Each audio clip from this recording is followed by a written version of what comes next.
go this way. We'll start with you, Carl. MV, from Northampton, then Brendan. Jake, it seems like the speech that you gave last weekend is applicable to this weekend again. Exactly. Copy and paste. That's the frustrating thing about it, Carl. That I just said to them now, can't just talk. Every week we say, let's not give penalties away, let's not give them entries into our 22. Let's be understanding about how we want to play the game, all that sort of stuff. So yeah, I'm really frustrated. We had all the chances in the beginning. Again, first line out, double banking. Second line out, we get stopped 1 meter from the try line and we knock the ball on. Then we get a forward pass. What I think people must understand, and I suppose even our players, is that in this competition, these are the best players at playing club rugby in the world. And when you don't take your chances or you're not on top of your game, they will find a way to beat you. So, I'm not taking any away from Northampton. I mean, they were semi-finalists last year, so they've taken this comp very seriously. They brought their big guns here as well, and we weren't good enough. That's as simple as that. We're no use trying to find an excuse. We weren't good enough. We had opportunities, and we didn't take them.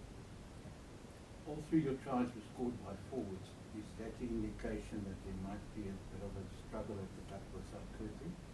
No, I don't think that at all. I mean, there were a couple of tries. I think so, at times we probably pulled the trigger too quickly and went try to go around them. Their defence was really good on the outside as well. And as soon as we went through the middle, we got a bit more reward. So I don't think it's got to do with an individual. It's got about understanding about how you bring it, compress the defence. And at times we almost ran towards their defence because they were waiting for us on the outside.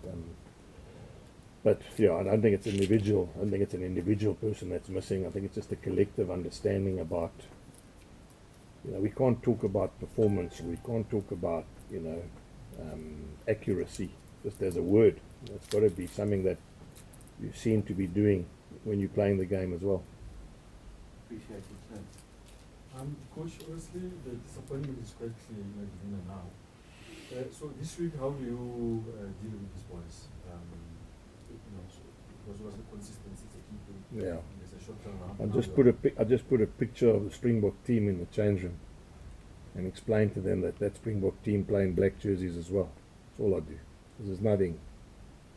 I mean, this game next week is like Springboks versus the Bulls, and they got to get up for it. There's no way I can make it easier for them. That's what's coming. Durban, holiday season, probably 50,000 people. So I don't actually, to be fair, I actually would like to talk less this week to them and see how much responsibility they take. What was the most disappointing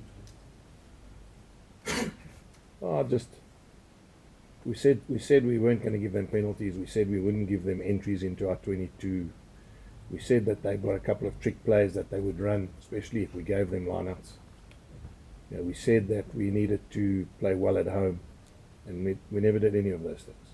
So that for me summarizes what I'm feeling. There's no use just talking about it. Otherwise it means nothing. So I'll have to sit them down and find out. I mean, think little things, and it's like we get a scrum in front of we get a penalty in front of the Bulls, we take a scrum. We got the penalty. Now some would say, yeah, but you eventually got the yellow card. But we had a penalty there, and then we took a scrum. Now, I mean, I'm not again saying, but just shows you how disconnected we can be at times about the actual flow of the game, and that comes with experience. It also comes with cohesion of guys playing together a little bit more. But it's not an excuse. I mean, we got to get to a point where if we get into that situation, we need to understand why and when we're doing certain things. Jake, sorry, just a positive. I was very interested to see how big Jan Augustus actually is in real life. And yes. I was wondering about that duel with Cameron Anakom. And I think Cameron Anakom really step up his shirt where he weighs a Springbok nowadays. Yeah. But in isolation, you don't want to go. One guy played really well. And he played well He played well, but he plays well every time. I mean, every time we look at him, he's got certain attributes that he does well, and he did them well today. So, I mean, you just look at Augustus at the back end of the game when he made that line break from the kickoff. That also shows you that sometimes you don't have to be too flashy. And I'm not for 1 minute saying that that's a comparison, but sometimes just doing those things, understanding what you need to do in that game. And then they ended up from a kickoff almost into our 22, and then we were under pressure. In fact, they chipped it, I remember now, and we dotted it down, and we had to play out of our half again, you know. So it was nice to see Cam play, but I mean, I'd much rather have, you know, Augustus win man of the match and we win the game. That would have been first prize. Devin was injured, carried an inverted injury. Yeah, he got a bang on his knee, you know, and again, it was one of those difficult ones because, you know, I needed his left foot and I needed his pace because I understood that we weren't going to. I mean, if you look, I mean, they are really quick. Devon's quick, and when that kick went through, that chap kept up with him the whole way. In fact, you know, was there to dot the ball down there. And not many outside backs that play against us that will have the same pace as Devon. So it was a bit of a catch-22 because I didn't really want to take off the pace because I thought that we would need that pace at the back end of the game, especially if we needed to score long-range tries, which exactly happened. Yeah. So, but I just when I came out now, David Creel's shoulder's a bit sore, his knee's a bit sore, as in Devon. You know, there's a couple of guys who got bumps and bruises, and I think this competition is taking its attrition, you know, it's stepping up the attrition of a team, and that's the difficult thing because 3 competitions, you know, restricted players, rotation, it comes back to bite. And we, you know, I look at all the media, Stormers the same, Sharks the same, so it's not like for 1 minute that it's me saying the Bulls are in a situation that's unique. It's just the way this competition and these other competitions end up catching you. Just last question about the weather. It was sweltering before kickoff. Yeah. And then for the first time in weeks, there's actually some cloud cover here. Yeah. And I thought when the Bulls started coming back, maybe the weather's now in at altitude, Yeah. everything's not so Yeah. they could tell. But they managed to come back again. Yeah. Wouldn't that have much of an Yeah, it's interesting because I mean they have a 20-minute water break when it's really hot. We don't have a 20-minute strategy break when it's really cold, and it's quite interesting. I thought about it the other day. You know, maybe we also need 20-minute water breaks or coffee breaks or hot chocolate breaks when we play under in those conditions. Because what it does do, it gives you a chance to regroup. If you're on top, it gives you time to, you know, to cement what you need to be doing. But you know that is the way it is. In South Africa, in really hot conditions, teams after 20 minutes probably get a strategy break, which I suppose is needed, but it's a hell of a disadvantage if you don't use them like we were supposed to. Jake, it's going to sound like a strange question, but I mean, just from my personal watching these Champions Cup games, it's almost as if, as you said this week, Test match rugby in a provincial jersey, but there is a distinct difference between watching a Premiership game at Northampton and when they're in the Champions Cup, and with several other sides. Tshwane in particular is another one. Do you feel maybe your players are struggling to grasp it, or today showed that maybe they didn't grasp it as well as they should? Brendan, it's not a crazy question at all. It's exactly what I've been saying to you, is that it is Test rugby in provincial jerseys or club jerseys. And so when you make a mistake at Test level, you pay. And I mean, look what happened. We get a penalty just before half-time. Our line out, we chuck it over, there's 7 points. You know, that's what happens when you play at the highest level against Test players. And it isn't something that they're struggling to grasp. It's just something they don't appreciate because they haven't been under that pressure week in and week out. You know, I mean, you see a guy like Cam, and I'm using him now. He's become so much better because he's played Test rugby now, and he's only played like 35 minutes of a Test match. So when you put all those minutes and hours of guys who've had many hours and games of Test match rugby, and you put them all together, that's the kind of pressure you have to be able to cope with. You know, you get Scott Young coming on for them as a replacement. He's a Test player, you know, and so it is. I mean, I think what you're saying is 100% right. Are they struggling to grasp it? I think so. And how do we fix it? Well, there's only one way: is you've got to keep putting them in the deep end. There's no other way. You can't reenact that in training. You can't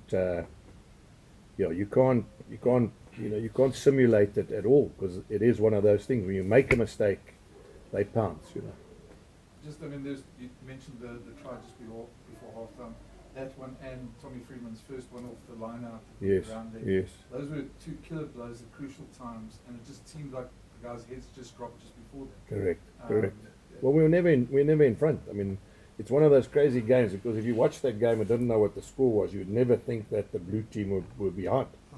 And that was the amazing thing. We were never ever leading the game. And you know, as I said, Akker fell 1 yard short of the line out. One forward pass to Devon that was called back.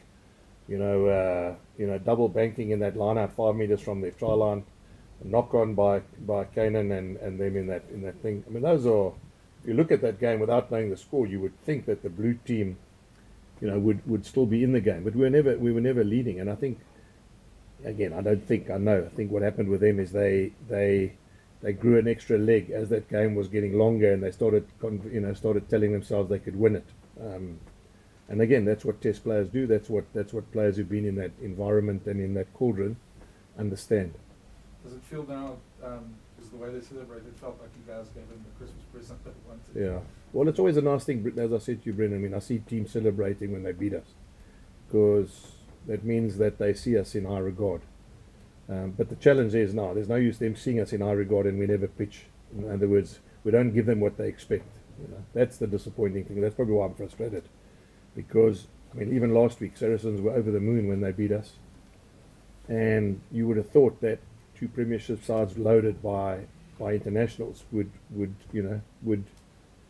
probably expect to beat a team that's just coming into this competition. As I'm talking to you, I'm also thinking about, I coached in France, and I can tell you, sides like Racing Metro, they haven't won this, or they've come so close.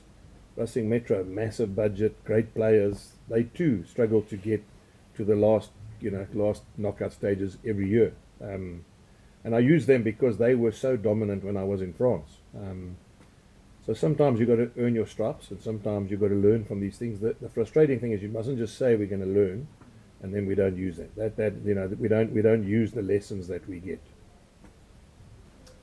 Before we come to Ati, allow the guys one more.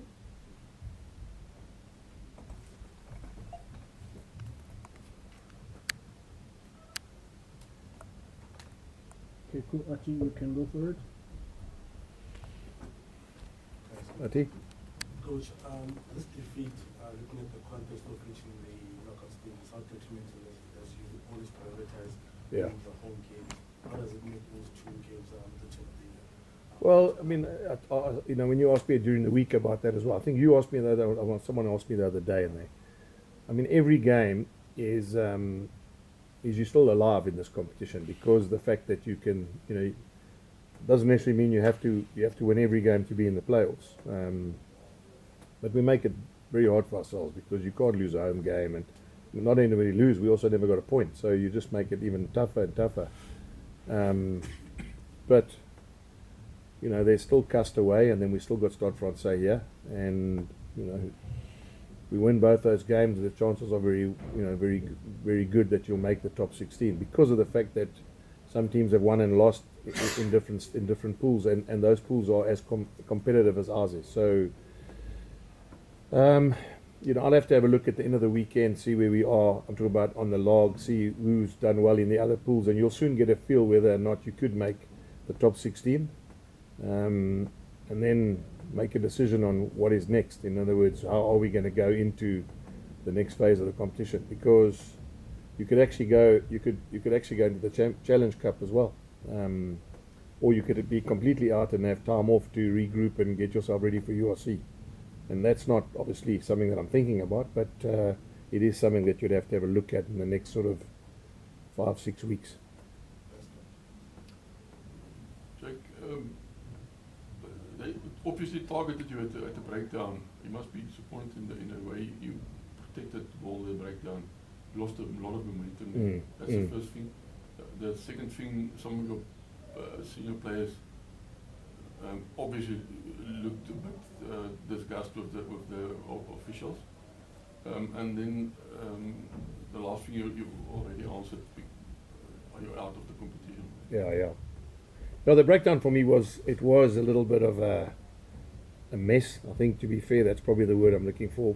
On all ways, we didn't look after the ball. We knew they're very good at really going hard at the breakdown, and we were probably a bit sloppy when we had the ball, especially on the edge and especially in their 22, which is, that basically puts you under pressure. I mean, obviously, all players that play at this level always try and, look at the game and the officials and see whether or not they could have got a